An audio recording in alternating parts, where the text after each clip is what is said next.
O iPhone 11 Pro é o melhor smartphone que a Apple é capaz de fazer e este aqui também é um dos dispositivos mais caros do mundo que você pode adquirir. Será que está valendo a pena as evoluções que a empresa colocou no seu novo smartphone? Vamos ver no restante da análise. Bom, começando pelo design, o iPhone 11 não muda tanto em relação ao 10S. Normalmente a gente vê uma mudança um pouco maior quando a Apple faz a mudança de numeração do seu aparelho. O design é bem semelhante, tanto que na parte da frente você acaba nem sabendo qual é a diferença entre o iPhone 10 e o iPhone 11. Ele fica bem diferente quando a gente olha aqui na parte traseira. Então nós temos a introdução de um novo acabamento. Ao invés de somente aquele acabamento espelhado, nós temos um acabamento fosco, que eu gosto bastante. Primeiro porque vocês podem ver que eu não estou enchendo ele de marca de dedos enquanto vou mostrando ele ao longo do vídeo, então ele ajuda a reduzir isso. E também porque fica um efeito bonito. Mas ainda temos o acabamento em vidro aqui na parte de trás. E o motivo disso é que o iPhone 11 vem com aquele pacote completo. Nós temos aqui resistência à água IP68, então se você derrubar ele na água ou se pegar aí uma chuva no meio do caminho não precisa se preocupar. E o acabamento em vidro viabiliza você ter o carregamento por indução. Então você coloca o iPhone em cima de uma daquelas bases de carregamento e esse carinha aqui começa a carregar. Do restante ele está bem semelhante, vê que ele tem aqui o acabamento metálico nas laterais, que é para fazer aí a pegada, e na parte da frente, aquele novo visual que foi introduzido com o iPhone 10, em que nós temos boa parte da área frontal ocupada por uma tela com a tecnologia OLED. É uma tecnologia que tem aí contrastes bem marcados, você vê que é uma tela bastante bonita, ela tem cores que chamam bastante a atenção, nós temos bons contrastes, bastante saturação de cor. O problema é que nós temos ainda aqui em cima, pela terceira vez, este entalhezinho. Então nós temos parte da tela sendo perdida por causa que nós temos aqui, além da caixinha de som e da câmera frontal, tem todo um conjunto de sensores que o iPhone precisa para fazer o reconhecimento facial.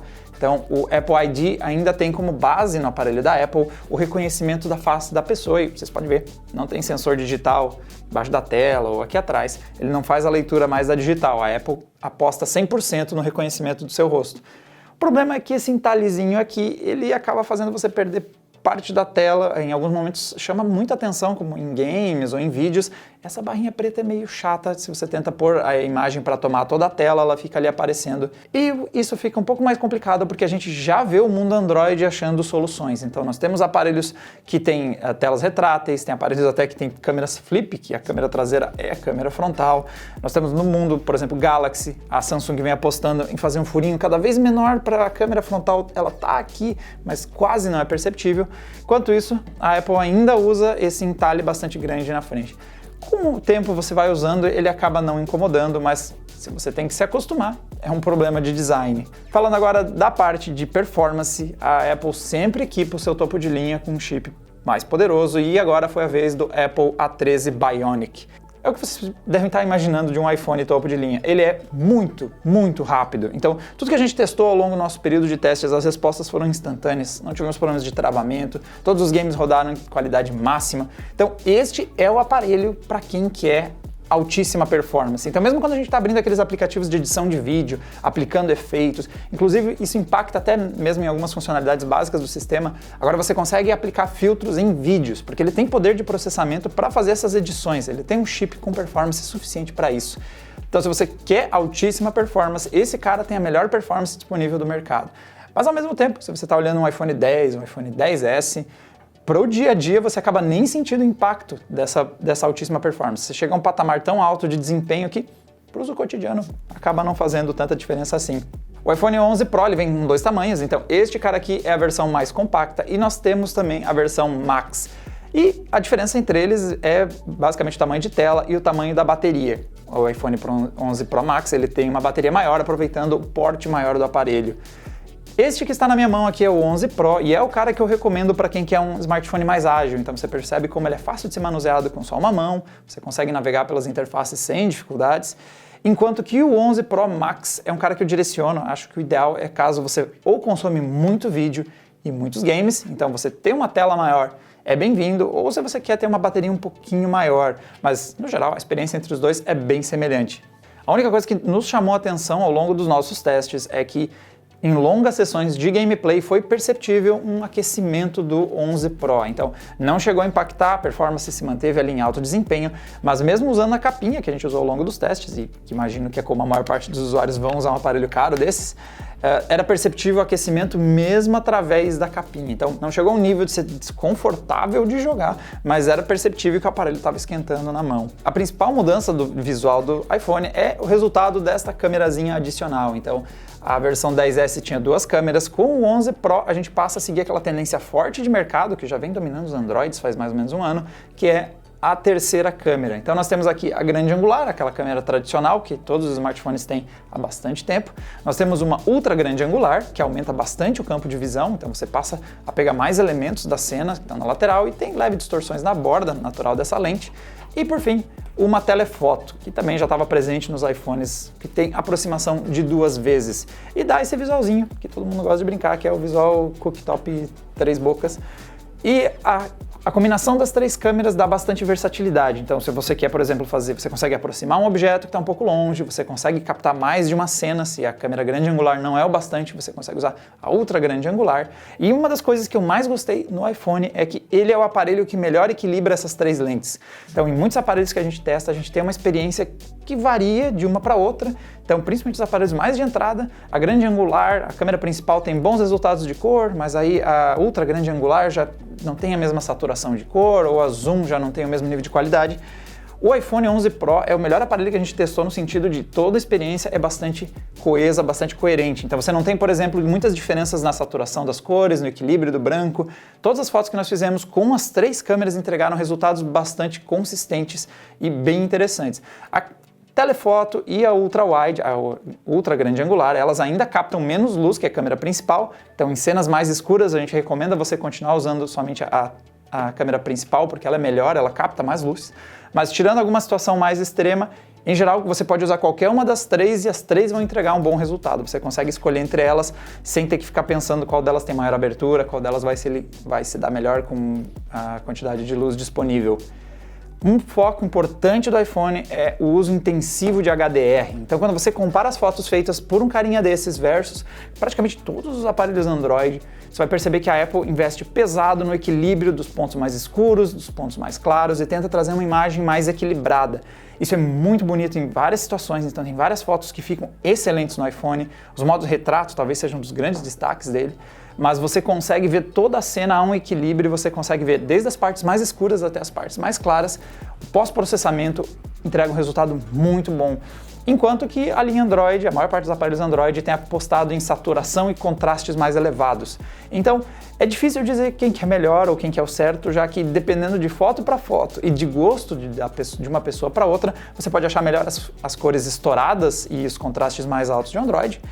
E há outros que vão achar que as cores mais equilibradas do iPhone, que esse alcance dinâmico mais alto, são mais interessantes. Mas sem dúvida, dá para afirmar que o iPhone tem, se não for a melhor câmera, uma das melhores câmeras do mercado. Então se você está querendo um aparelho que faz fotos de altíssimo nível e principalmente vídeos, ele se destaca muito na estabilização de vídeos. Nós temos estabilização digital da imagem e é muito eficiente, o resultado final é uma imagem muito firme.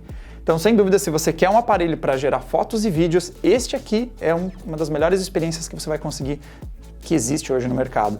Um dos principais diferenciais quando você está olhando todos os smartphones do mercado é que o iPhone traz um sistema diferente. Então, a maior parte das empresas usam sistemas baseados no Android. Nós temos aqui o iOS da Apple. E o grande destaque dele é que ele tem uma lógica diferente. Ele é um sistema mais fechado comparado com o Android. Isso traz uma série de benefícios e, eventualmente, alguma outra desvantagem. O principal benefício é que o iPhone tem uma experiência muito coerente, muito coesa. Então você tem aí os aplicativos, é difícil você encontrar algum aplicativo dando algum problema, crashando ou fechando do nada.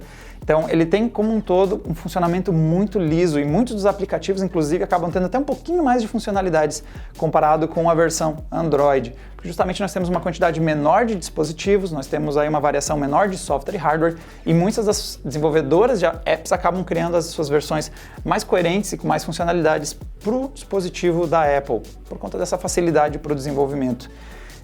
Em outras comparações, nós temos também a evolução do próprio iOS. Então, o iOS 13 que está chegando aí, chegou basicamente junto com esse aparelho, já trouxe novos modos. Então, nós temos um modo escuro, que ajuda a economizar energia. O iOS também ganhou uma atualização que melhorou o reconhecimento facial e realmente o reconhecimento facial está muito rápido na versão mais atual do iOS. Então, para quem quer essa interface diferente do iOS, principalmente para quem já está acostumado com ela, é um diferencial muito importante. E se você está acostumado com o iOS, provavelmente vai querer se manter num aparelho com uma interface que você está mais familiarizado. Falando em bateria, que é um tema bastante polêmico quando a gente fala de iPhones, a Apple vem evoluindo o desempenho dos seus aparelhos desde o iPhone X. Ele já tem entregue aí autonomias mais consistentes. E o iPhone 11 Pro continua essa evolução. Então, nos nossos testes, esse cara aqui conseguiu entregar um dia completo de uso, mesmo quando a gente faz uso intensivo de games e principalmente a câmera, que são coisas que consomem bastante energia. O seu hardware é bem otimizado e a gente consegue chegar ao fim do dia, mesmo com uso intenso ali com 7, 10% de bateria. No uso mais cotidiano, no uso mais normal, né, não abusando tanto assim de vídeos, fotos e games, a gente consegue uma autonomia que chega ao fim do dia com quase 30% da bateria, que é um resultado excelente. Então a gente tem quase 1/3 da bateria sobrando quando está chegando ao fim do dia. Mas ele não tem bateria o suficiente para querer encarar, por exemplo, 2 dias de uso mesmo. Se você fizer um uso mais leve, ele chega com dificuldades ao final do segundo dia. O mais seguro é você pegar e fazer a recarregar a bateria toda noite. Uma coisa importante é que, enfim, ele ganha um carregador rápido, então agora quando a gente coloca esse cara para carregar, ele coisa de 15 minutinhos já devolve boa parte da carga, então a gente não tem mais aquele problema. Em modelos anteriores que você pagava caro por um smartphone da Apple e você não vinha com um carregador rápido na caixa. Agora o carregador que está dentro da caixa desse cara aqui consegue recarregar rápido esse aparelho. E a diferença para o iPhone 11 Pro Max, que é aquele aparelho um pouco maior, é que a gente consegue um pouco mais de autonomia. Só que depende um pouco do seu uso. Se você usa muita tela para vídeos e para games, acaba que uma coisa compensando a outra. Então a autonomia do Max não é tão diferente da versão menor, porque você tem uma tela menor aqui, apesar da bateria também ser menor. Então o uso acaba ficando meio parecido. Agora, se você não faz uso muito intensivo do aparelho, realmente a bateria adicional aumenta consideravelmente a autonomia e você consegue ficar mais tempo sem ter que carregar o aparelho. O iPhone indiscutivelmente é um dos melhores aparelhos que você pode comprar hoje. Seu preço é bastante elevado, então mesmo com uma leve redução que nós tivemos em relação ao 10S, o preço no Brasil reduziu um pouquinho, mas ainda estamos falando de um dos aparelhos mais caros que você consegue comprar por aqui. Então é impossível analisar ele do ponto de vista do custo-benefício. A gente compra uns 3, até 4 bons aparelhos Android no orçamento que você compra somente um cara como o iPhone 11 Pro. Mas se você está procurando o que há de melhor no mercado, nós temos aqui uma das câmeras e de hardwares mais impressionantes, então o desempenho dele é altíssimo. A única coisa que está chegando a hora da Apple trabalhar em cima é a questão do design. Então nós temos sim um belo visual, é um bonito aparelho, mas o entalhe já está começando a ficar meio datado. Quando você olha as soluções que o mundo Android vem trazendo, todas as empresas em seus aparelhos high-end vêm buscando soluções que amenizam a perda da tela e esse corte feito aqui em cima, enquanto que a Apple continua seguindo com boa parte aqui dessa área perdida para esses entalhes para conseguir pôr os seus hardwares aqui em cima. Então, definitivamente a empresa precisa dar uma olhada, dar um jeito de tirar essa barra preta aqui do topo. Mas de resto, é um dos melhores dispositivos que existe hoje no mercado, você só tem que estar pronto para pagar a conta que é alta.